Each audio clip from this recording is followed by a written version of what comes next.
Tulitaka zilelewe kwa mstari, kila mtu anapata, kwa sababu hakuna mtu hapo anapoangalia macho yangu ambaye anashindwa kutoa shilingi 18,000. Hayupo. Bwana Yesu asifiwe. Yaani hayupo hata mmoja. Yaani kama yuko mtu anashindwa hiyo,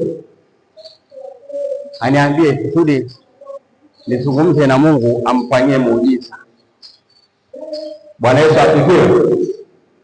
Natarajia kuona vijana wanajifunza. Nataka nikitoka hapa nisikie taarifa ya kwamba mchungaji, tulipata mifuko 600.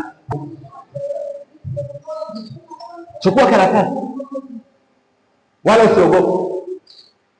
Na ukiwa umeshamaliza kukamata karatasi yako, mimi nitaomba na kisha tufanye makusanyo, twende tukapumzike. Mungu ni Mungu wa utaratibu, sio Mungu wa kukamua kama ng'ombe anayekanyaga. Sikia, mimi nazaliwa mkoa wa Mara. Kule Mara huwa tunafuga mifugo. Kuna ng'ombe akikamuliwa hivi anapiga teke. Yaani ukishika tu mateka na kuandika teke. Halo? Sasa huwa tunatengeneza miti fulani hivi, anaingizwa mle ndani. Alafu kuna mtu unapitisha, unakamata ile miguu, kwa hawezi hata kufanyaje.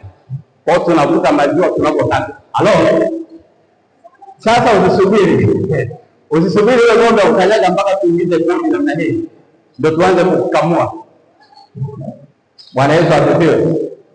Yaani achia maziwa, namna unavyoyaachia ndivyo yanavyokuja kwa wingi, na ni kanuni ya Biblia. Namna unavyotoa ndivyo unafanyaje, unapobarikiwa. Na hilo mimi nimelionja.